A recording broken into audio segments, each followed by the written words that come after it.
بسم اللہ الرحمن الرحیم۔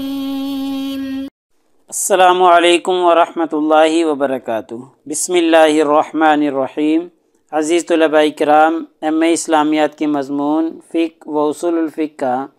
آج ہمارا سبق نمبر 185 ہے، جس کا عنوان ہے کتاب النکاح کا الباب الثانی، اور انشاءاللہ آج ہم احداہما سے پڑھیں گے، یعنی دو مقدمات کا تذکرہ مصنف نے پچھلے سبق میں کیا تھا آخر میں، تو ان دو مقدمات میں سے پہلا مقدمہ اور دوسرا مقدمہ آج کے اس سبق میں انشاءاللہ ہم پڑھیں گے۔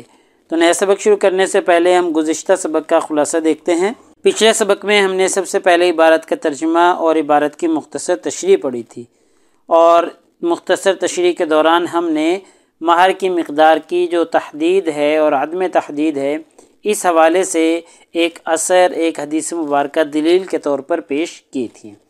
تو انشاءاللہ آج کے اس سبق میں ہم سب سے پہلے عبارت کا ترجمہ اور عبارت کی مختصر تشریح دیکھیں گے، اور مختصر تشریح کے دوران ہم دیکھیں گے کہ قیاس کے جو دو مقدمات ہیں ان مقدمات کی وضاحت کریں گے،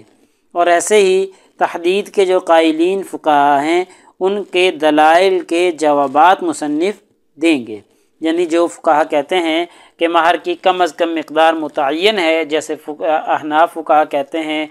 اور امام مالک رحمہ اللہ کہتے ہیں، تو یہ تحدید کے جو قائلین فقہا ہیں ان کے جو دلائل ہیں ان دلائل کا جواب مصنف آج کی اس عبارت میں دیں گے۔ تو چلیے دیکھتے ہیں، یہ آج کی ہماری عبارت ہے۔ احداہما، دو مقدمات میں سے پہلا مقدمہ جو ہے ان صداق عبادتن، کہ مہر جو ہے یہ عبادت ہے۔ پیچھے کے ساتھ اس سبق کا ربط یہ ہے کہ پچھلے سبق میں مصنف نے کہا تھا کہ تحدید کے قائلین فقہا نے جس بنیاد پر، جن مقدمات پر بنیاد رکھتے ہوئے یہ کہا ہے اور تحدید بندی کی ہے، تو ان کے یہ مقدمات ہی صحیح نہیں ہیں، ٹھیک ہے۔ تو ان دو مقدمات میں سے پہلا مقدمہ ہے کہ عبادت ہے، مہر جو ہے یہ عبادت ہے۔ دوسرا مقدمہ ہے والثانیۃ کہ ان العبادۃ مؤقتۃ، کہ عبادت جو ہے وہ متعین ہوتی ہے۔ اب یہ دو مقدمات ہیں، ان کے اوپر قیاس کر کے احناف اور امام مالک رحمہ اللہ کہتے ہیں کہ مہر کی کم از کم مقدار متعین ہے۔ تو مصنف کہہ رہے ہیں وفی کلیہما نزاع للخصم، ان دونوں مقدمات میں مخالف کے لیے کلام کرنے کی گنجائش موجود ہے، ٹھیک ہے۔ یہ جو دو مقدمات پہ انہوں نے بنیاد رکھی ہے نا، ان دونوں مقدمات پہ کلام کرنے کی گنجائش موجود ہے۔ وہ کس طرح؟ وذالک انہ قد یلقى فی الشرع من العبادات ما لیست مؤقتۃ، کہ شریعت کے اندر ایسی بھی عبادات ملتی ہیں ما لیست مؤقتۃ، جو متعین نہیں ہیں، یعنی ایسی بھی عبادات ہیں کہ جو متعین ہیں نہیں ہیں۔ اب احناف نے اور مالکیہ نے کہہ دیا کہ بھائی عبادت ہے اور عبادت متعین ہوتی ہے، تو مصنف کہہ رہے ہیں کہ بھائی کچھ عبادات تو شریعت میں ایسی بھی ہیں جن کی تعین ہی نہیں ہے، جن کا متعین ہونا ہی نہیں ہے، تو پھر تم اس کو کیسے بنیاد بنا سکتے ہو، ٹھیک ہے۔ بل الواجب فیہا ہوا اقل، بلکہ صرف واجب ہیں کم از کم کہ اتنا ہو جائے ما ینطلق علیہ الاسم، کہ اس پر اس عبادت کا نام آ جائے، بس اتنی ادا کر لینا بھی کافی ہو جاتا ہے۔ تو ایسی بھی عبادات ہیں جن کی تعین نہیں ہے، بس صرف ان پر اس عبادت کا اطلاق ہو جائے، نام آ جائے، اتنی سی ادا کر لینا بھی کافی ہو جاتا ہے۔ تو ایسی بھی عبادات موجود ہیں، تو پھر عبادت کے اوپر اس کو کیسے بنیاد بنایا جا سکتا ہے۔ وَأَيْضًا، اور اسی طریقے سے فَإِنَّهُ لَيْسَ فِيهِ شَبَهُ الْعِبَادَاتِ خَالِصًا، عبادت کے ساتھ اس کا کوئی خاص تعلق بھی، خاص مشابہت بھی نہیں پائی جاتی، ٹھیک ہے۔ جو یہ کہا نا کہ یہ عبادت کی طرح ہے، عبادت کے مشابہ ہے مہر بھی، تو مصنف کہہ رہے ہیں کہ یہ بات بھی صحیح نہیں ہے، عبادت کے ساتھ کوئی اس کی خاص تشبیہ نہیں ہے، خاص کوئی مشابہت اتنی زیادہ نہیں ہے۔ تو جب اتنی زیادہ مشابہت نہیں ہے تو پھر اس کے اوپر کیوں بنیاد بنا رہے ہیں؟ تو یہ تو جس کے اوپر بنیاد بنا رہے ہیں وہی کمزور ہے، تو پھر جب وہ خود کمزور ہے تو اس کے اوپر جو بنیاد بن رہی ہے وہ کیسے کمزور ہو، کیسے طاقتور ہو سکتی ہے؟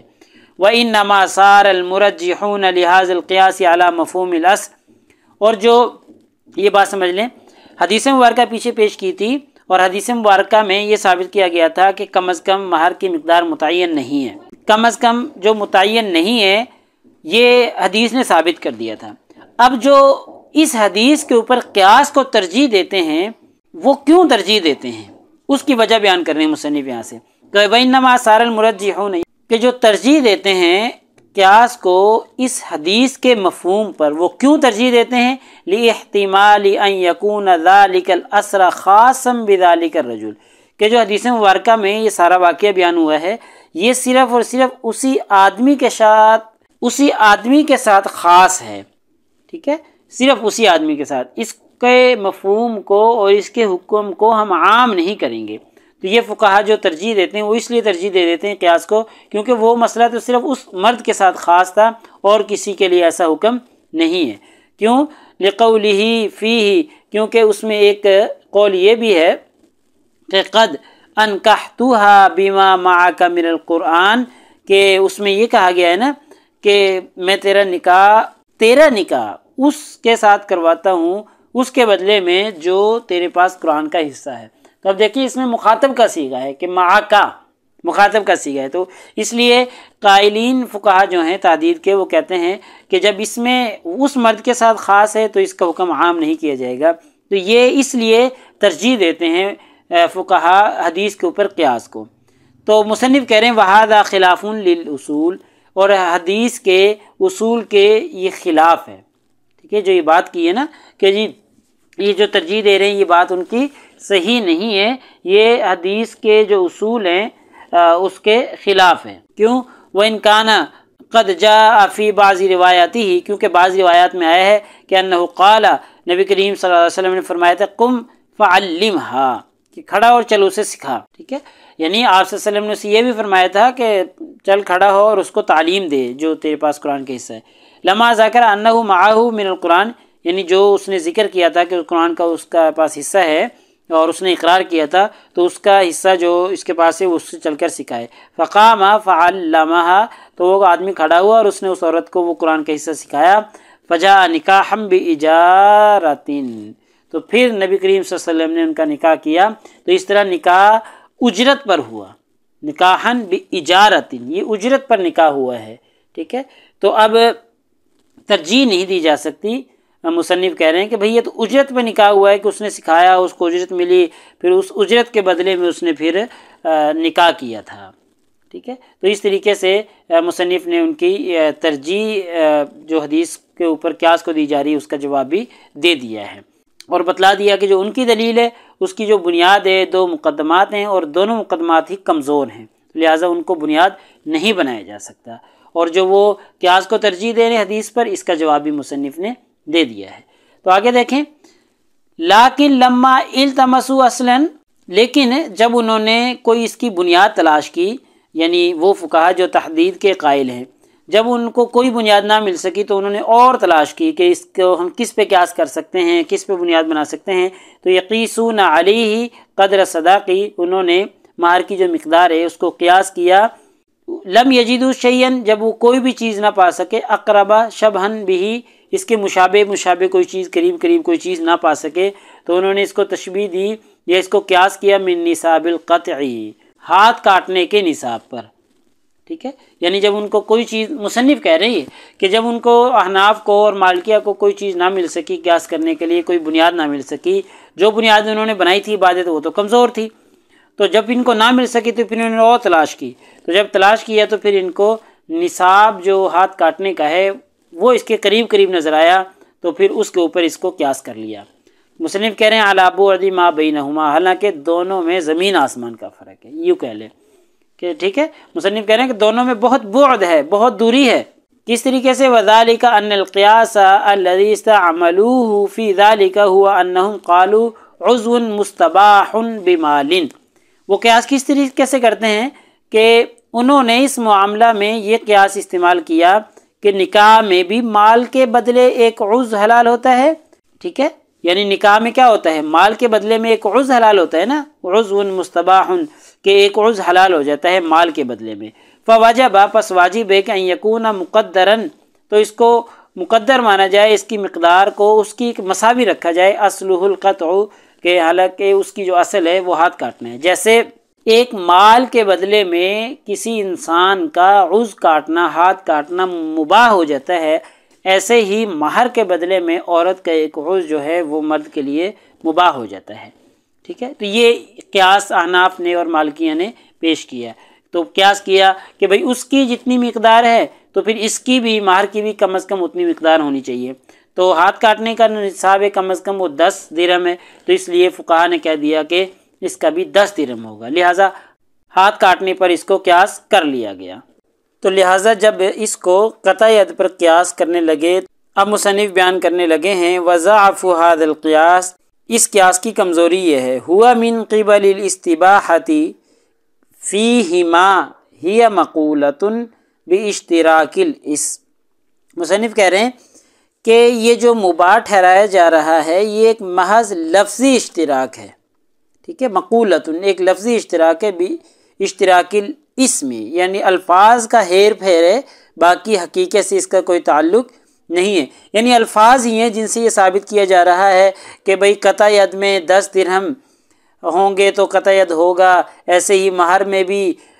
10 درہم ہم مقرر کر دیتے ہیں چونکہ اس سے بھی ایک حرام اس کو حلال کیا جاتا ہے، اور ایسے ہی مہر کے ذریعے بھی ایک حلال اس کو حرام اس کو حلال کیا جاتا ہے۔ تو یہ ایک الفاظ کا ہیر پھیر مصنف کہہ رہے ہیں وذالک ان القطع غیر الوطی، مصنف کہہ رہے ہیں حالانکہ حقیقت میں فرق ہے۔ فرق کیا ہے؟ وہ یہ ہے کہ ان القطع غیر الوطی، کہ وطی میں اور قطع ید میں بھئی زمین آسمان کا فرق ہے، بہت اختلاف ہے، بہت فرق ہے، یہ دونوں الگ الگ چیزیں ہیں۔ کس طریقے سے؟ وائزن اسی طریقے سے فإن القطع استباحۃ علی جہۃ العقوبۃ والجزاء، کہ جو قطع ید ہے وہ تو مباح ہوتا ہے سزا اور تکلیف کے طور پر، یعنی تکلیف اور سزا کی جہت سے وہ مباح ہوتا ہے، اور وہ نقص خلقت، اور اس میں نقص تخلیق بھی ہے، یعنی نقص تخلیق کی وجہ سے، تکلیف کی وجہ سے اور سزا کے طور پر وہ تو قطع ید حلال ہو رہا ہوتا ہے، مباح ہوتا ہے۔ وَهَذَا اسْتِبَاحَةٌ عَلَى جِهَةِ اللَّذَّةِ وَالْمَوَدَّةِ، اور جو نکاح کے اندر عورت کا عضو خاص جو ہے مباح ہوتا ہے وہ بطور لذت کے اور بطور محبت کے عمل کے مباح ہوتا ہے۔ تو اب دیکھیں ایک طرف عقوبت ہے اور تنگی ہے اور نقص تخلیق ہے، اور دوسری طرف لذت ہے، مودت ہے، تو ان میں تو بالکل ایک دوسرے کے دونوں برعکس ہیں، تو پھر ایک دوسرے کے اوپر کیسے قیاس کیا جا سکتا ہے؟ مصنف نے اس طریقے سے ان کے اس قیاس کو بھی رد کر دیا ہے، گویا کہ ان کی ایک دلیل کا جواب دے دیا ہے۔ تو یہ مصنف نے آج کی اس عبارت میں ان کے دلائل کا جواب بھی دیا ہے، اور مصنف نے اپنی دلیل جو کہ عدم تحدید کی ہے کہ تحدید مہر کی نہیں ہے، کم از کم مقدار متعین نہیں ہے، جتنی کوئی چاہے دے سکتا ہے، اس کو اجازت ہے، تو اس پر دلائل بھی دیے ہیں اور مخالفین کے جو دلائل تھے ان کا رد بھی کیا ہے۔ تو لہٰذا ہمارے آج کے اس سبق کا خلاصہ نکلا کہ آج کے اس سبق میں ہم نے سب سے پہلے عبارت کا ترجمہ اور عبارت کی مختصر تشریح پڑھی ہے، اور مختصر تشریح میں ہم نے دیکھا ہے کہ قیاس کے جو مقدمات تھے ان کی وضاحت کی ہے، اور مصنف نے ان کے ضعف کو، ان کی کمزوری کو ثابت کیا ہے کہ وہ کیوں کمزور ہیں، کیوں ضعف ہیں، ان کے اندر کمزوری کیا ہے۔ ایسے ہی جو تحدید کے قائلین فقہا ہیں ان کے جو دلائل تھے، اور دلائل میں آپ کو پتہ ہے ان کے قیاس تھے اور حدیث مبارکہ کے مقابلے میں، تو مصنف نے ان کے ان دلائل کا جواب بھی دیا ہے کہ بھئی یہ دلائل جو تم نے قیاس فراہم کیے ہیں یہ درست نہیں ہیں، یہ کمزور ہیں، اور مصنف نے دلائل کے ذریعے ان کی کمزوری بھی ثابت کر دی ہے۔ تو پیپر میں پوچھے جانے والے سوالات سے متعلق اگر ہم گفتگو کریں تو ایک سوال یہ ہے کہ جی مذکورہ عبارت کا ترجمہ اور تشریح کریں، اور عموماً ہماری یہ سوال چل رہا ہوتا ہے۔ ایسے ہی یہ سوال ہے کہ جی مہر کا حکم فقہا کے اقوال کی روشنی میں بیان کریں، اور مہر کی کم از کم مدت کیا ہے، کم از کم اس کی مقدار کیا ہے، تفصیل کے ساتھ بیان کریں۔ تو یہ ساری چیزیں ہم نے پڑھ لی ہیں۔ تو اگلے سبق نمبر 186 میں انشاءاللہ ہم اسی ترتیب سے آگے چلتے رہیں گے، اور کتاب النکاح کا الباب الثانی ہمارا چل رہا ہے، تو آگے انشاءاللہ ہم ومن شانہ سے پڑھیں گے۔ جزاکم اللہ خیر۔ السلام علیکم ورحمۃ اللہ وبرکاتہ۔ اللہ پاک آپ سب لوگوں کا حامی و ناصر ہو۔ اگلے سبق تک اجازت چاہتا ہوں۔ اللہ تعالیٰ آپ سب لوگوں کو کامیابیاں اور ترقیاں نصیب فرمائے۔